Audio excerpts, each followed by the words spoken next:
Welcome to Straight Up Paleo, where we talk all things nutrition straight up. I'm one of your hosts, Christina Rice. I'm a holistic health coach and a nutritional therapy practitioner in training currently living in Los Angeles. I'm also the creator of the health and wellness blog, addictedtolovely.com, and the host of the Actually Adultish podcast. And I'm your other host, Kara Halderman. I'm a nutritional therapy practitioner from Dallas, Texas, creator of careaboutit.com, and co-host of the Low Carb Conversations podcast. In this podcast, we will be discussing all things paleo, health, and nutrition, along with answering questions straight from you. If you want to submit a question for us to answer on the podcast, head to straightuppaleo.com or email us at straightuppaleo@gmail.com. Remember our disclaimer. The materials in this podcast are only to be used for advice and are not to be used in place of general medical advice, diagnosis, or treatment. If you want to support the show, make sure to hit that subscribe button and leave a rating and a review on iTunes. Enjoy the show. Hey, Kara. Hey, Christina. Sup? Sup? So, guys, welcome to the first episode of Straight Up Paleo. We have been debating how to start this for over 22 minutes now. So that's... We really have. Yeah, that's just what we settled on right there. I hope it impressed you. I hope it impressed you. So we'll just introduce ourselves again. My name is Christina. I think that some of you might know me if you listen to my other podcast, Actually Adultish. And then I have my lovely co-host here, Kara. Hey guys. Yes, I'm Kara. If you listen to the Low Carb Conversations podcast, I'm one of the co-hosts there, along with my other co-host, Leah Williamson. And I'm a nutritionist chilling in Dallas, Texas, and I like Instagram. So, you know, we both that's about it. Yeah, we both love Instagram, so you might know us from there too. I'm addicted to Lovely on there, and she's Care About It. Clever. We're both so clever. It's Kara _about it. First of all, sorry. Somebody took Care About It, and I emailed her or messaged her on Instagram, and I was like, hey, can I have your Instagram name? I'll pay you. And she pretty much shot me down. You said you would pay her? Yeah, I told her that I would pay her, and she said no. She missed out. Sorry. Well, mine has underscores too. It's addicted_to_lovely, and the person who has it without underscores just is a spam account that I can't get a hold of. So that's that. But yeah, if you already know us, welcome back. Well, welcome. Thanks for joining in on this new platform. If you don't already know us, get ready to get to know us because woohoo, we're fun, we're sassy, we're smart. Yeah, so Kara is a nutritional therapy practitioner. She's in Dallas. I'm in LA. I'm a health coach, and I'm studying right now to become a nutritional therapy practitioner. So, yeah, we're both paleo. Obviously. But even if you're not paleo, you're welcome here. We just wanted a way to convey that we're going to be talking about nutrition, health, wellness, all of these things literally everything. Yeah, because there's so much stupid crap out there on the internet, on Instagram, those articles on Facebook that you read, and you're just like, what the heck? What is this? How do I know that I'm eating too much of this? Should I be paleo? Should I be keto? We have a lot to say about that. Yeah. And pretty much we just want to give you that straight up advice. And we don't want to beat around the bush because we listen to all these podcasts where they'll ask a question.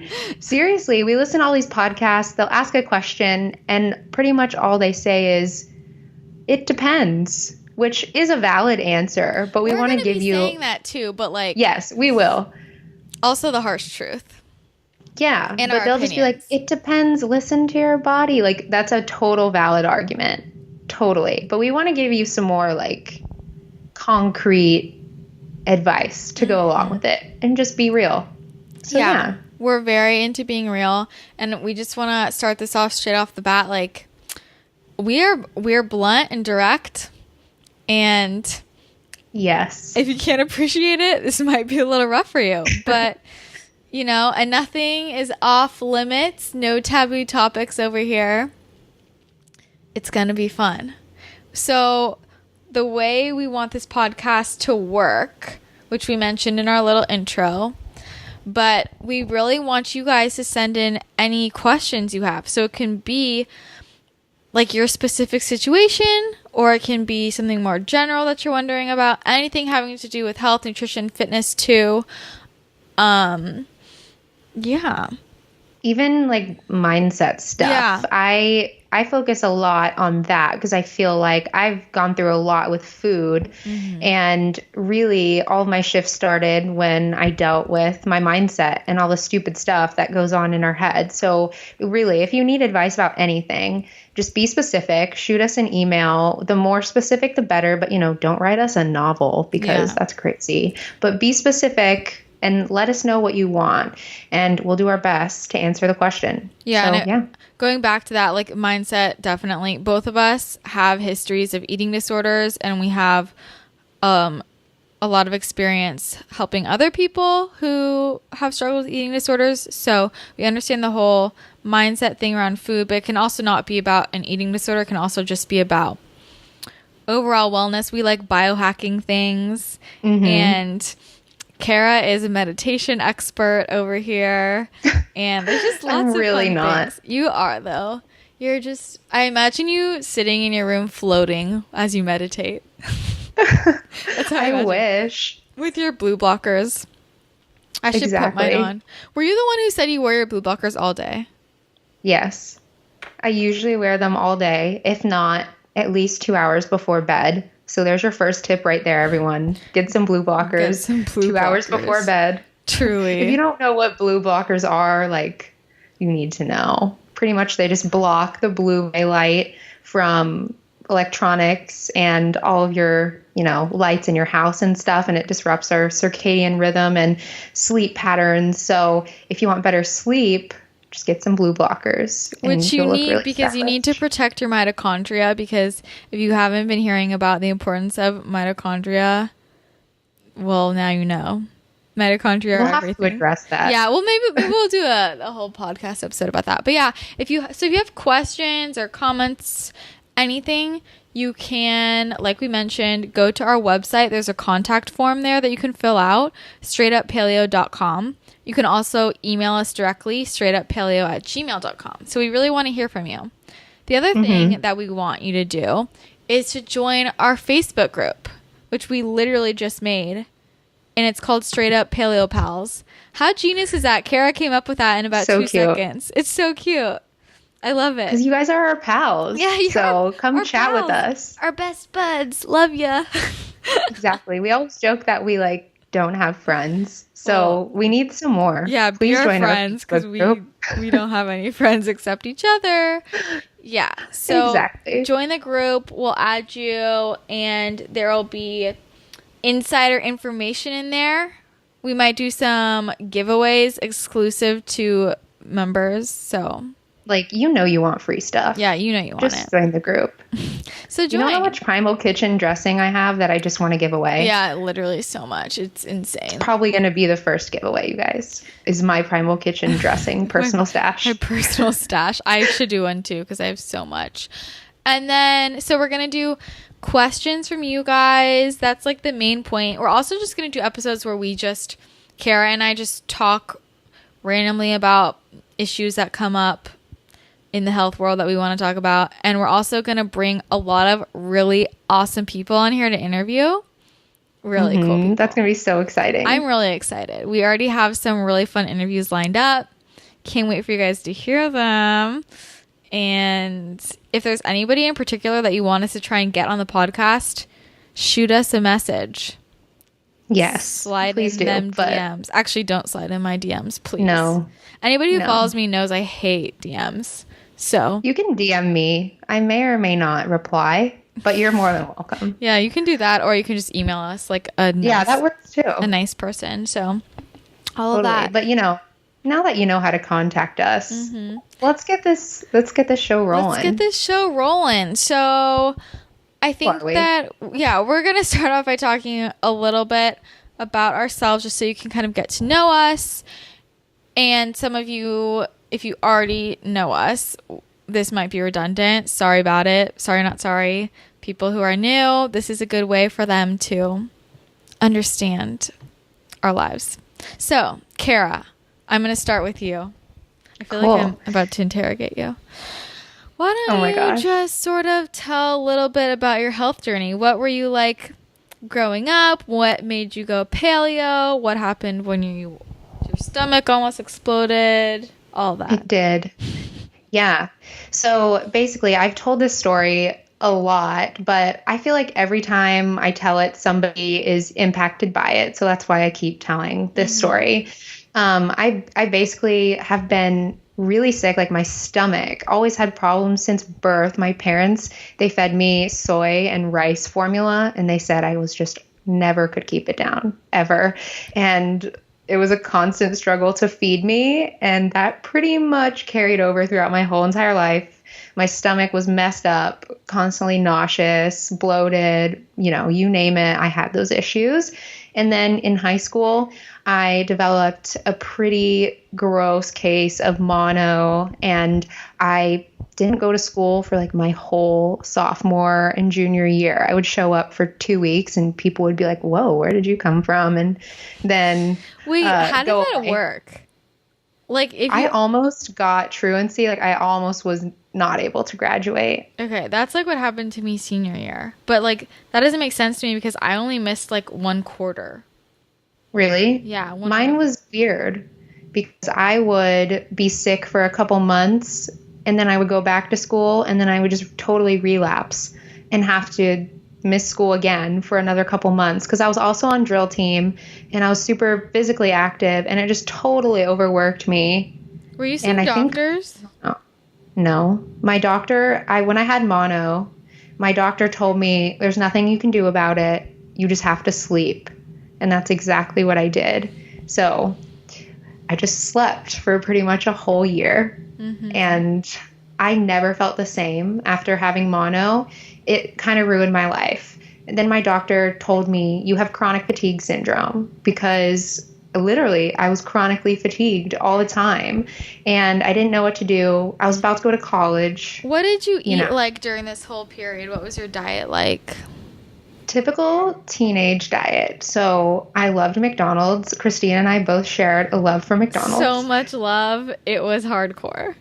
Yes. I would tell my parents that I was, going to a friend's house. And my parents at the time were hardcore raw vegan. So they got pissed whenever I wanted to eat any sort of fast food. And I'd be like, Dad, I'm going to blah, blah, blah's house. But really, I would just walk to McDonald's down the street and order a 20-piece chicken McNugget and a McFlurry and shove that in my face. So if that tells you anything about me, okay, honestly, what I ate. The Oreo McFlurries were so good. They are good. Okay, my top McDonald's orders were Oreo McFlurries. The fries are my favorite, and they also had really good hash browns. And they also had banana bread, which most people don't know. And their peppermint hot chocolate was the best thing ever.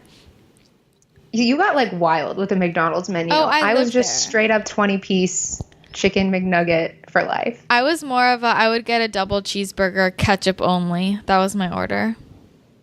Oh my God. Ketchup only. Oh, and they had really good oatmeal too. When I tried to be healthy, I would get oatmeal from there. Which is probably less healthy than their double cheeseburger, whatever. Well, probably. That's a whole nother show. Yeah. That's a whole nother show. But that's pretty much my high school life. Ate like crap. I was a really rebellious teenager, so I was partying a lot, already drinking by the time I was 14. So I was not setting myself up for success in any way, shape, or form. And then I got to college and I made some friends and they liked to go out a lot, but I felt so awful that I would just sit in my dorm room for the whole weekend, literally all week. What were your symptoms? What were my symptoms? Well, I got a lot of chronic sinus infections all the time. I moved to a town that's right by refineries, like oil refineries. And I think that had a lot to do with it. But my body was just never well. and the air quality was super awful. So I got chronic sinus infections, and I was taking antibiotics for, I think, my whole first semester of college. And it was terrible. So I felt pretty bad, and my stomach, I just started to like not be able to digest food. I was always bloated, always having stomach pain and cramping. And then I just kind of stopped going to class because I didn't even have energy to make it to class at all. What school were you at? I was at Lamar University in Beaumont, Texas. Beaumont is also known as the number one unhealthiest city in the United States. Beaumont, isn't that what the city was in Footloose? Yes. Oh my God. I'm dying because I know. I only remember that because I'm from Belmont, and they sound really similar, right? Yeah, they do. But it's basically like a middle of nowhere town, and it's a bunch of oil refineries because I thought I wanted to be a chemical engineer, but no. That's really weird to me that you wanted to do that, but okay.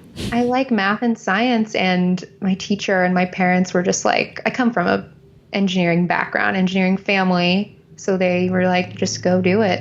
And I hated it. I hated every single second of it. So luckily for me, I got so sick to the point where I couldn't keep down any food at all anymore. And I would just throw up. I'm not even kidding. It wasn't voluntary. Like, I would be so nauseous that I was throwing up all my food. I lost a crap ton of weight. I was pale, disgusting. My parents didn't really, I don't know if they believed me or not, but I just withdrew from school and I moved back in with my parents, and I was dedicated to figure this out because I thought I was going to die, and pretty much almost did. I found out that I had 30 ulcers in my small intestine from an endoscopy, and they told me just take these what are those called? Acid blockers, acid blocking medication, like Nexium and stuff. And I did, and it made everything so much worse. And luckily I was Googling what to do about stomach ulcers, and Danielle Walker's Against All Grain blog popped up. I read her story, super inspired. I went paleo within 2 days, and within a week I had no more stomach pain, and I could keep down at least 50% of my food. So paleo changed my whole life. And then from there, I started working with naturopathic doctors, chiropractors, functional medicine doctors, and I just became obsessed with nutrition, all of the things. And I really wanted to help people. And I decided, okay, I'm going to go back to school, but this time I'm going to focus on nutrition. I went to Texas State University, and I hated that too because I don't know if any of you guys are in school for nutrition right now in a public university, but most of what they teach is so outdated. It's 50 years behind the knowledge. It's very old. And I felt like I was fighting a broken system. So I dropped out again, and I actually just joined the Nutritional Therapy Association, if you guys know who they are.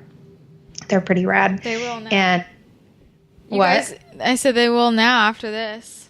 Theme of this show is that we're not the biggest fans of Western medicine when it comes to issues, unless you break a body part or need a surgery. That's what they're there for. Yeah. Yeah. If you need surgery or you have emergency trauma, they're great for that.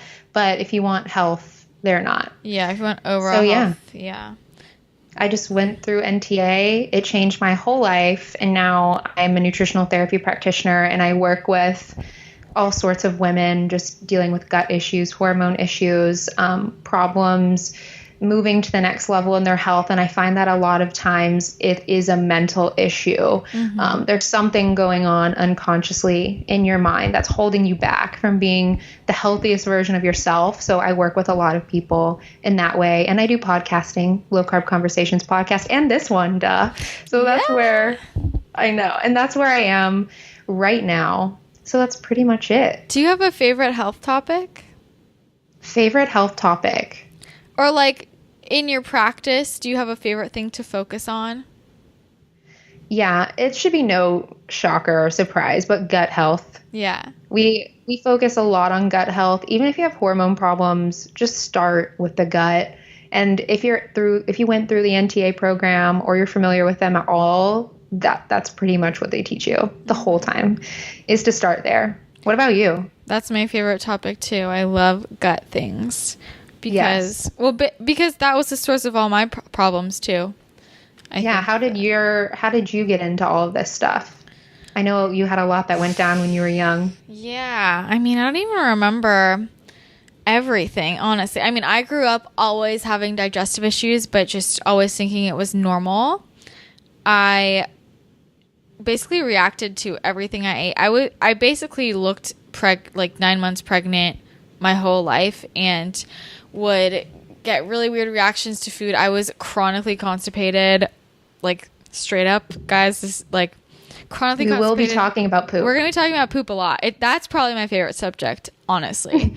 But it really is. It was like I would have a bowel movement like once a month if I was lucky, and it was a struggle city. And I just thought this was normal, and I always felt tired and lethargic, blah, blah, blah. I also was sick a lot and was basically always on antibiotics constantly. Mm-hmm. And throughout high school, I was on antibiotics for 2 years straight for acne. And I also ate like crap. Sorry, trying not to make this podcast completely explicit. I ate really, really poorly. What did you eat? I was obsessed with McDonald's. I ate there realistically 5 out of 7 days of the week. But I lived off of toaster strudels and bagels and brownies and Ben & Jerry's Chunky Monkey and pasta. I basically just ate every form of gluten and dairy I could and always felt sick. And when I would have these weird body reactions, I just thought that this is what happened to people when they ate food. Like, I thought it was all normal. And senior year in high school, I got a case of mono. And that was a bad case of mono. I had mono then for a year and a half going into college. Later tested Did you ever test for Epstein-Barr? I never tested for Epstein-Barr, but I was just about to say, I've heard that no matter what, if you've tested positive for mono, you will always have Epstein-Barr. That's what I've heard. I don't think that's true. I think it's usually if you have chronic mono. I definitely had chronic mono. Yeah, you did. So I'm sure you had Epstein-Barr. EBV. And if you're not familiar with Epstein-Barr virus, it progresses in different stages. So, like a chronic case of mono is, don't quote me. I feel like I think it's stage 2, and as it progresses, you get these worse and whatever. So, chronic mono messed me up, antibiotics messed me up, and I just felt like crap. And then I got to college, and I realized that my whole digestive situation was not normal. The whole bloating situation was not normal. The constant lethargy was not normal. And like Kara, I felt like after mono, I was never the same. Could never really recover from that. At the same time, I had a lot of mental health issues. I was really, really unhappy, depressed. I hated school. I hated everything going on. I fell into binge eating disorder. I was just binging. My favorite thing to binge on, I would go to Target and I'd buy bags of chocolate chips and I'd sit and I'd eat a bag. Those are addictive. And then I'd sit. I'd sit and I'd eat a bag, and I always kept a pint of ice cream, and then I'd chase it with a pint of ice cream, and it was a mess. So what did you do to overcome that? Like, how did your life turn around? I just remember with the binge eating, like one night I was in my dorm alone on the floor, and I had just eaten all of that, and I was crying, and I just thought, I cannot live like this anymore. I can't keep doing this. I'm so unhappy. And I felt so physically sick, but I couldn't. I never purged. I felt so physically sick, and because I was so constipated, it wasn't leaving my body, and so I literally physically just felt disgusting. Oh gosh. You know what I'm saying? Terrible. I couldn't excrete it in any form, even if I wanted to. So, ew. So you literally felt terrible. Yeah, I felt horrible. And then it just flipped the switch for me. And I was like, okay, I need to start becoming healthy. Like, this is my new goal now. I'm going to turn my life around. And I did it. I just started learning about nutrition and fitness. And I got really into it. But I got into the fake health scene. Mm-hmm. You know, what all the magazines. Like bodybuilding. Yeah. I went to bodybuilding.com. I ate like that, and I started working out with like a bodybuilding split and did all that. And I did feel way better because I cut out a lot of junk, but I still was having a lot of digestive issues and other issues, and I was so tired, and I started losing way too much weight. And then I went to San Diego one weekend, and I had some froyo because it was a vacation and it was yummy, whatever. And that night, I don't know what happened. It set something off in me, and for the next week, my body was exploding. Like, it was bizarre. Oh my God. The doctor just kept turning me away. I could not leave my bathroom for 7 days. My family drove down to come help me. I finally went to emergency care, and they told me to cut out gluten and dairy. And I was like, okay. So I did cut out gluten and dairy, and I felt monumentally better, but still, nothing was ever the same. And at that point, I was like, I'm determined to figure out what's going on. And at that point, I basically stopped digesting food slowly. And then I started turning to more holistic forms of treatment. I started seeing an acupuncturist. She diagnosed me with candida, went on a candida protocol, and just saw how treating my candida totally transformed everything and really improved my health and my life. But I still had other issues, but that was really the transformational moment. And that's when, but that also, I also lost a ton of weight because my body just wasn't digesting food still.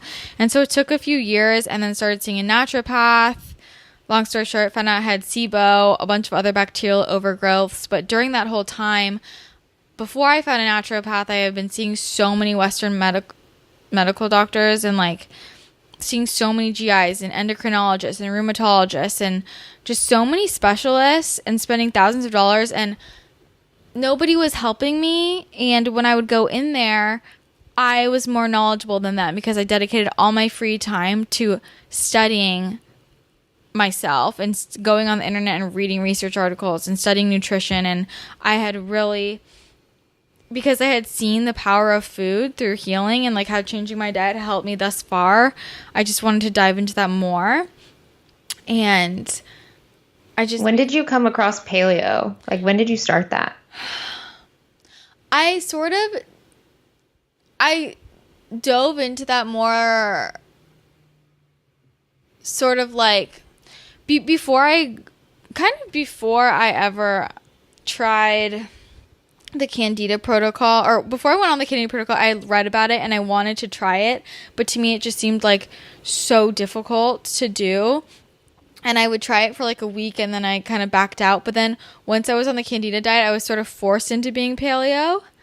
And then I just liked, it made me feel way better. And then throughout the next year, I was mostly paleo, but in working with different nutritionists, they would always try and make me not be paleo. So like That's really weird. I went through bouts. Or I guess it's not. I went through bouts where they basically like said I had to include beans or rice or quinoa or things. And so I would do it, but I always felt like crap when I did. So it was kind of in and out for a while. And then after I stopped dealing with anybody who was aligned with the Western medical system, I was just completely paleo, and I've stayed that way ever since. And paleo it aligns with a lot of the healing diets that we go on. Like I was on SCD for like 2 years, and that's like paleo, kind of. We can talk about SCD another day. There's so many healing diets out there. Yeah. But basically we both like Western medicine failed us. Yeah. And we found paleo and other types of healing that was not Western medicine, and it changed our lives. So we want to help others feel the same way. Exactly. And we've seen it with other people. We've seen it and want to keep helping other people feel the difference too, because this is the issue. So many people are walking around and they feel like crap and they don't even know it.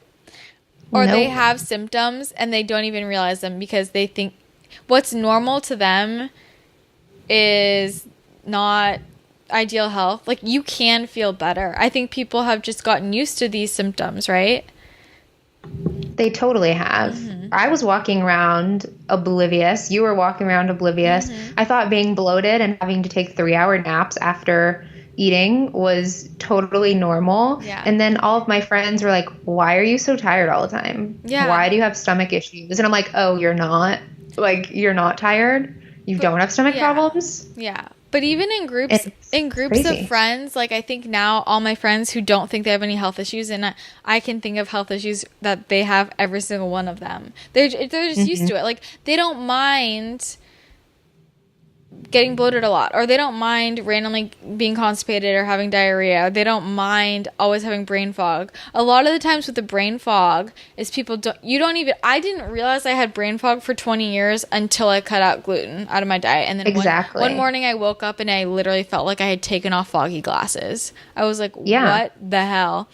And also joint pain, people just are used to it. Like it's become such a part of their everyday experience that they don't realize it's not ideal. Exactly. And people are so out of touch with their bodies. Mm-hmm. And I think that's kind of how we grew up, and that's how we were kind of programmed by media and magazines to be disassociated from how our body is feeling and to just trust experts. Yeah. Just trust your nutritionist, trust your doctor.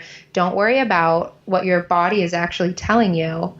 Just trust us. And that has led to so many issues, and people are so out of touch with their bodies, and it's time to just hone in on that and realize that when you have a headache, or when you're bloated, or if you have a stomach issue, or if you have brain fog, those are all signals of something else that's going on underneath, and you can fix that. Like, you don't have to live with them. Exactly. Just come in touch with your body, which we will have to give some tips on how to do that, because all the podcasts say, listen to your body. But I know there are girls on the other end being like, but how? Exactly. That's what we're here for. And just because something is common doesn't mean it's normal. That's, I think, what people, they confuse that. They say this is normal. Just because everybody feels like crap doesn't mean you have to. And Kara and I have personal experience dealing with different health issues and going through different protocols and this and that. And what's funny, I mean, we've talked about this before, is we are addressing health issues, but with our, quote, health issues, we are healthier than 99% of the population. We're just... Oh, yeah. So, what's the word? We're too in touch with our bodies. Yeah, we're too in touch. We're like total perfectionists. Like, I don't want to ever feel any sense of being off, No, we really don't. And now we're almost like obsessed. Like, we'll have a little bit, like a tiny bit of bloating. I'll literally have a tiny bit of bloating. I'm like, oh my God, what did I eat? Did I not drink enough water? Was it a supplement that I took?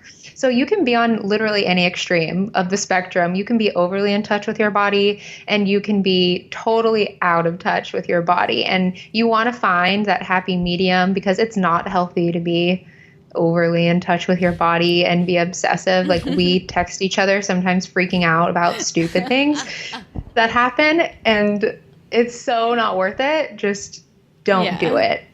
Just don't do it. Also, we should talk about how we met. Yeah. Wait, how did that happen? It was over Instagram. Kara slid into my DMs. Classic. I totally did.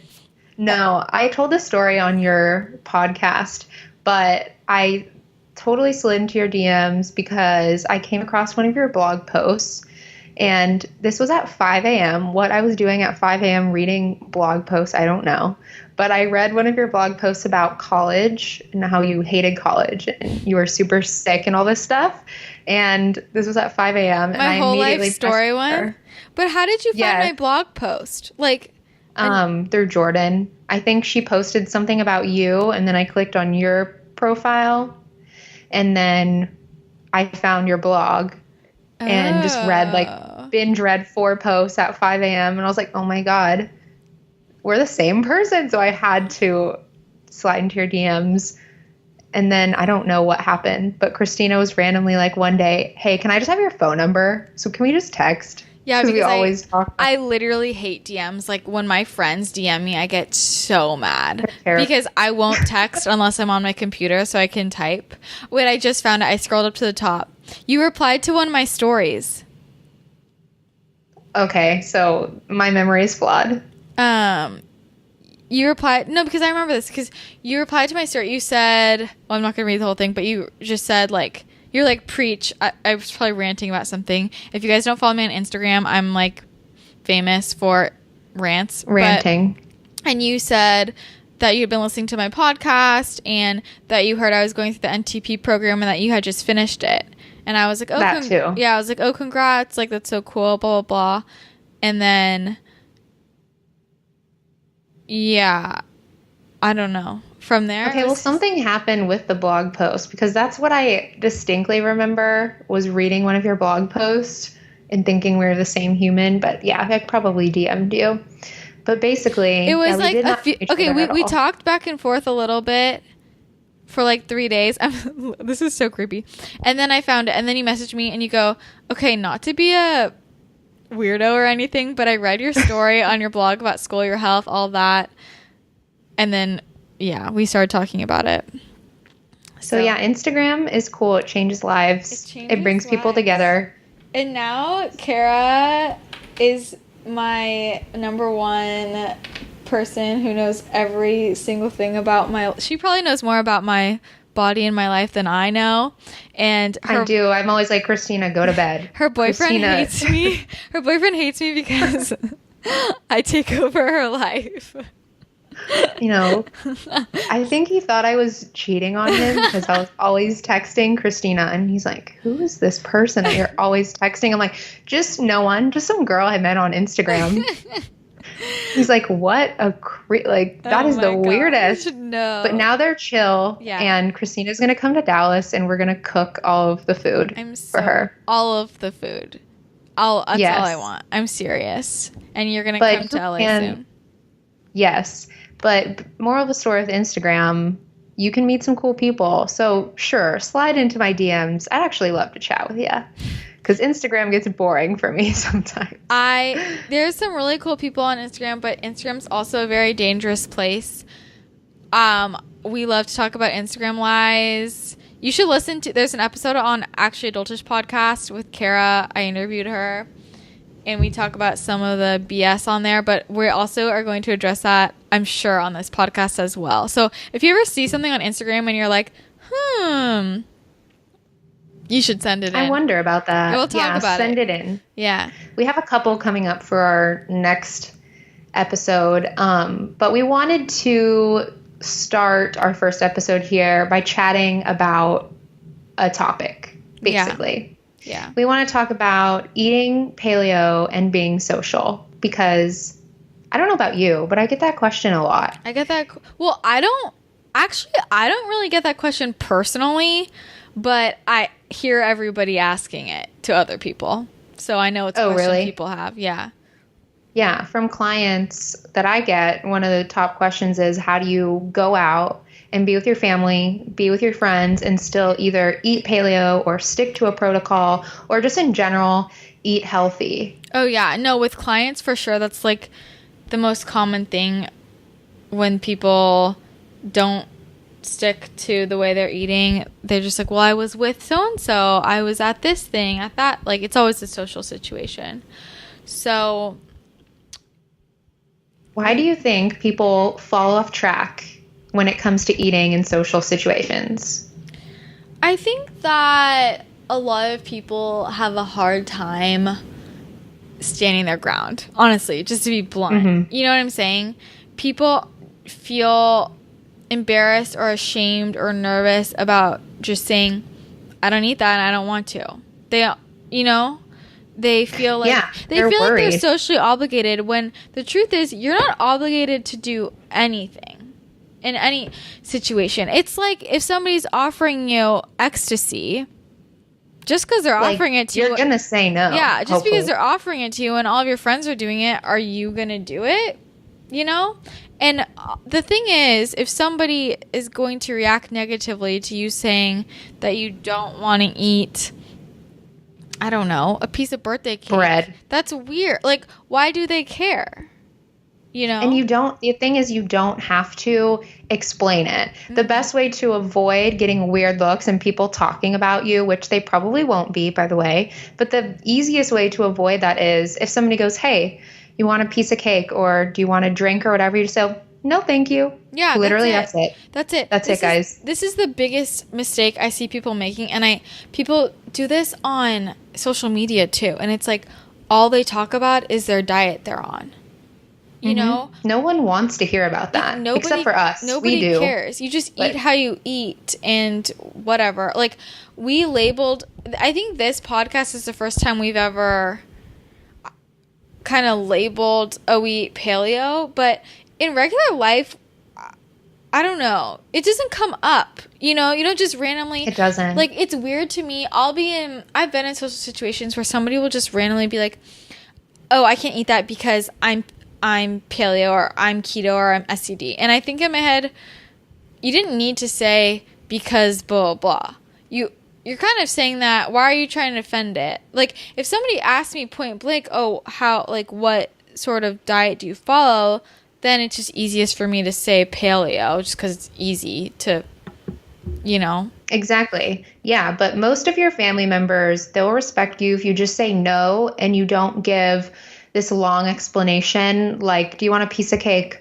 Oh, no, I can't. I'm on this new paleo diet thing. Like, it's no grains, no sugar, no dairy, no blah, blah, blah, blah, blah, blah, blah. They're going to be like, whoa, crazy. You're crazy. Well, all you have to say is no thanks. Unless they actually ask you, like, why? What's up? You usually eat cake. Mm-hmm. You can just be like, I'm doing this thing where I'm really trying to better my health. And I'm just don't want it. I think you don't have to be elaborate. Also, like, I don't run into this problem personally, not only because I'm just the kind of person who I'm going to do what I want. I don't really care what anybody else says, but also because I don't eat the way I eat just to eat that way because I think it's cool. It's not like that at all.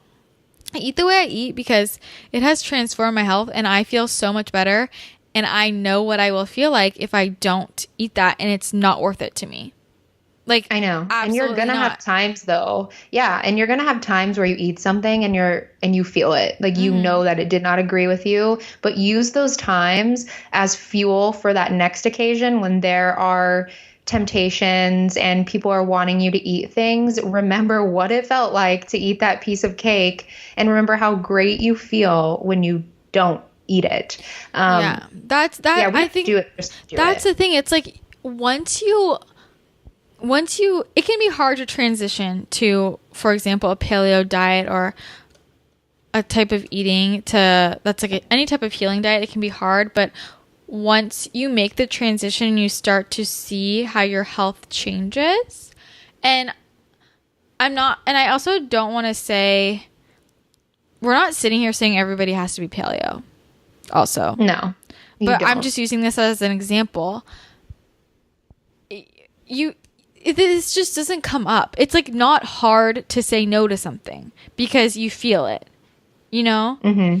So it's almost like, I mean, for me, I think that's usually with clients, it's hardest at the beginning for them to say no. And then once they've done it for a while and they're like, wait, my health is so much better, they don't really have that issue anymore with family and friends.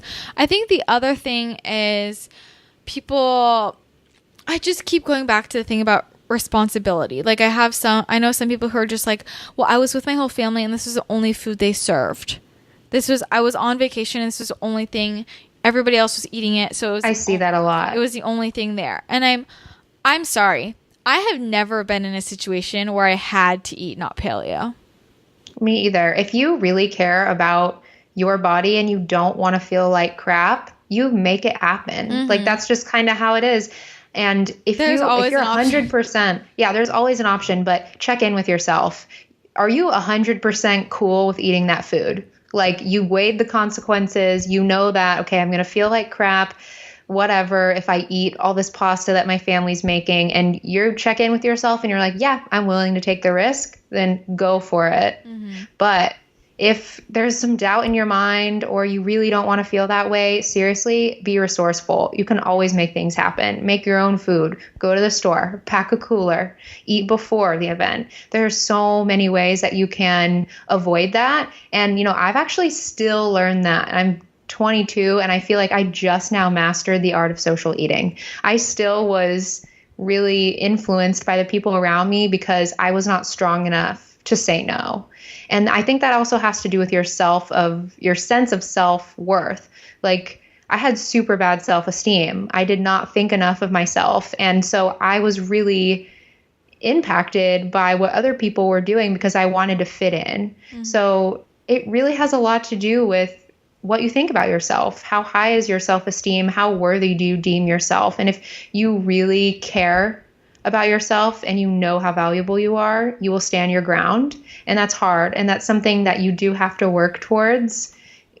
It has a lot to do with mental health. Yeah. And yeah, you do have to work towards it. Like we were talking about this the other night. Like my family, when I'm around them, I love my family, but I tend to overeat a lot.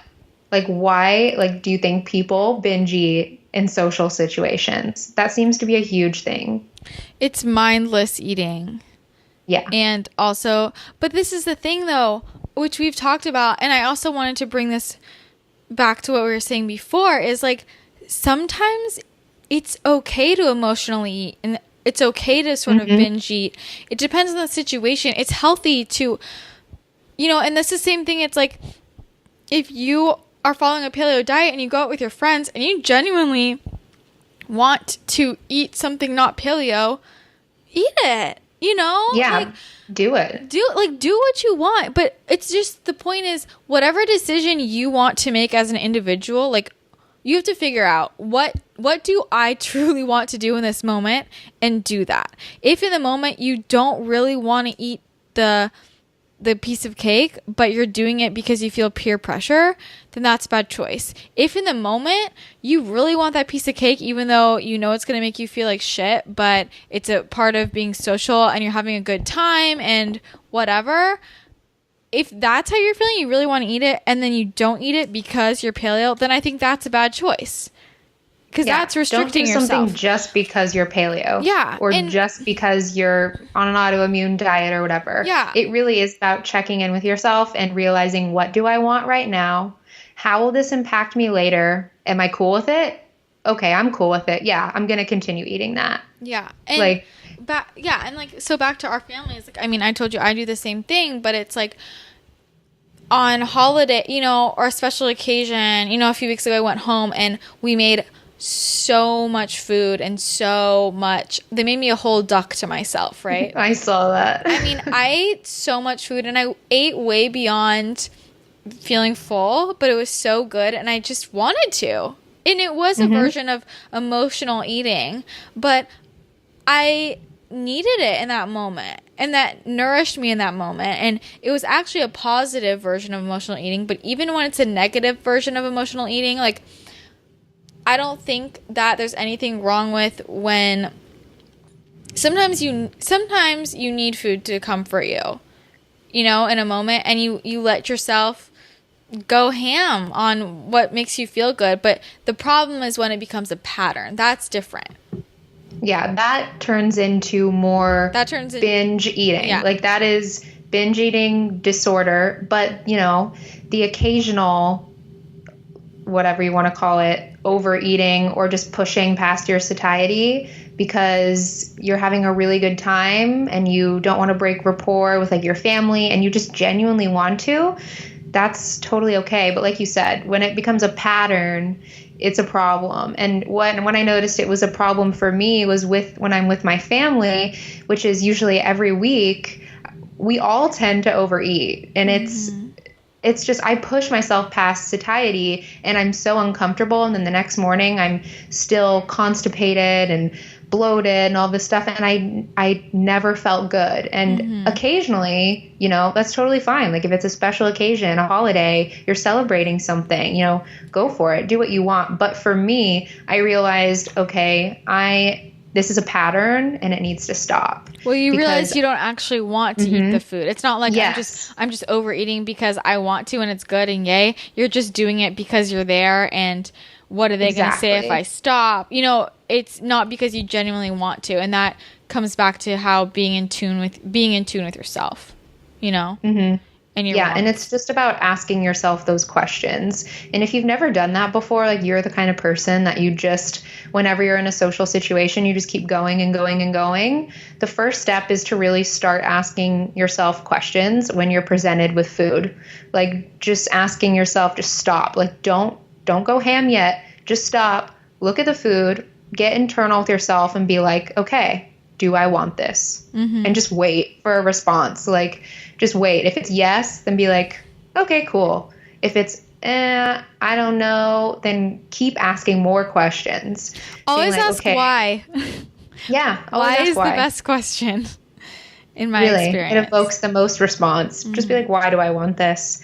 And it will help you. You're not going to overnight just stop, binge eating or doing that in social situations, but just starting to ask yourself questions is a huge first step.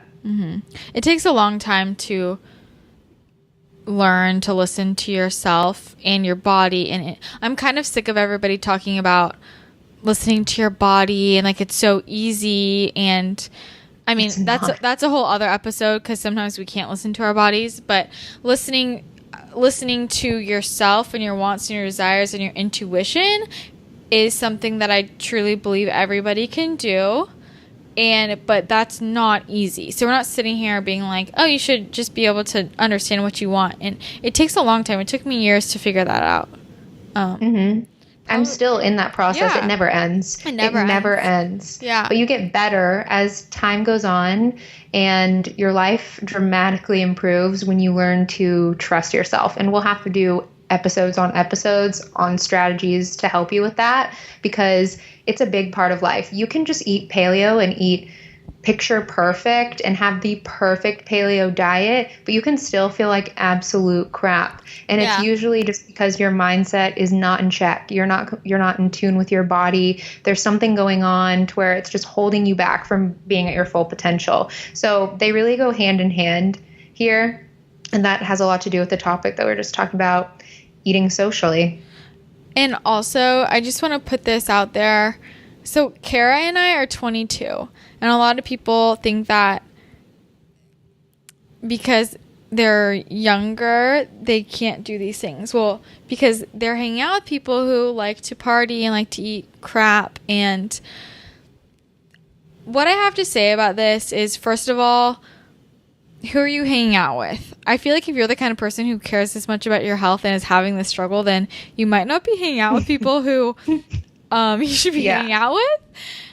Also, who the hell cares what your I'm sorry, but it's a BS excuse to say, well, my friends are doing it, because that's what it is. It's an excuse at the end of the day. Well, I can't because my friends, I don't want to be left out. If those people are not going to be your friend because you don't want to get drunk and eat crap every day, then they shouldn't be your friends. Find new friends, Totally. Yeah, I agree. Like 100%. And you're young, you will make new friends. Like I asked Christina this the other day. I was like, how do I find friends?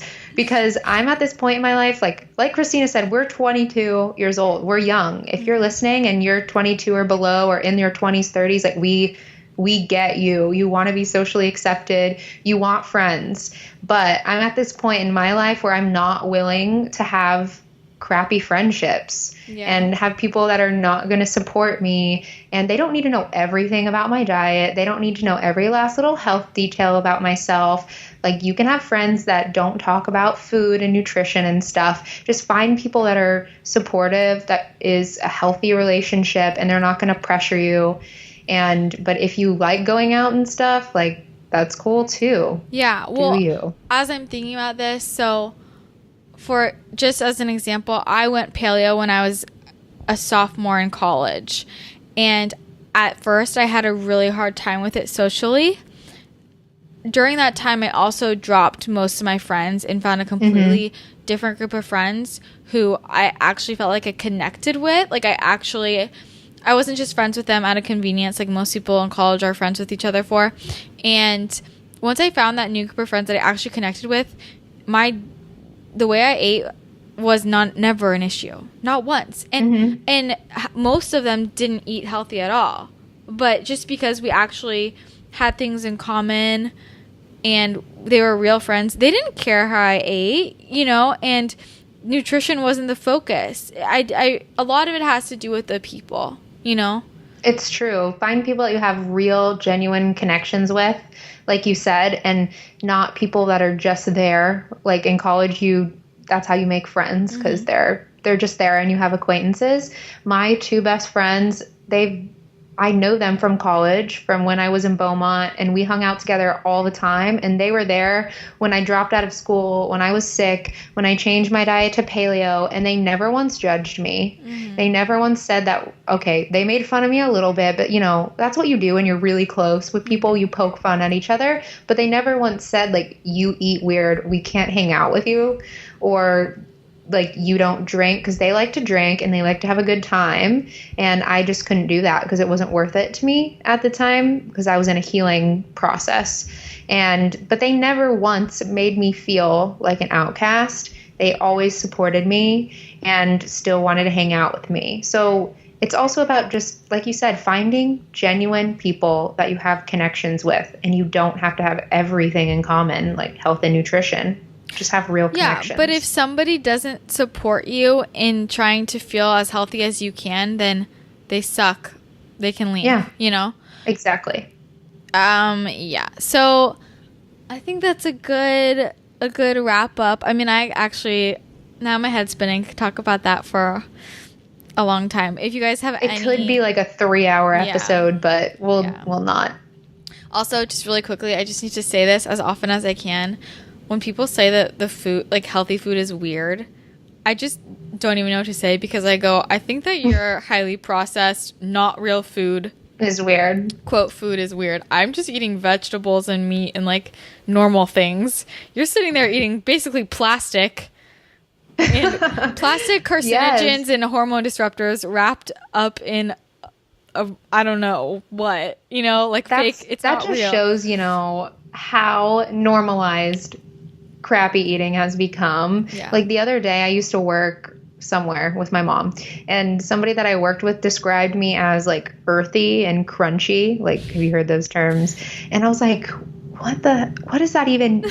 I didn't know if I was offended or whatever, but it just rung a bell in my head that I was like, wow, what I'm doing is not normal to the general public. So whatever. You also have to remember, people always resist what is not normal to them, what they're not used to. It's just a defense mechanism. So always remember that, and stop blaming yourself for other people's insecurities. Okay. There. That's all I have to say. Good wrap up. All right. So we want to hear what you think, what you want to hear from us. Please send in questions to straightuppaleo@gmail.com or on our website, straightuppaleo.com. And definitely join the Facebook group, Straight Up Paleo Pals. I love that. Please be our friend. Be our friend. Yeah, we're really, really excited to start this new journey with you guys. If you're listening to this episode, you're an OG. Calling it right now. You are. You're the best. We love you the best. We really do. Okay. Cool. Even though we're recording this and we have 0 listeners right now, we just have faith. Yeah, we just have faith that some of you guys will like us enough to join our Paleo Pal Facebook group. I hope so. If you I'm telling you, a free kitchen. It's coming your way. No, it's coming. Especially for we'll do a good giveaway for the people who are with us from the beginning. But if you liked this episode already, you should totally subscribe. It's free. And that just makes it so that when we put up a new episode, which will be every Thursday, you just get the episode in your little podcast app. And it's free. And leave a rating and a review on iTunes, please. We like feedback. Yes, cool. We really do. But yeah, guys, that was our first episode. So we'll see you next Thursday. See you next Thursday. Bye. Bye.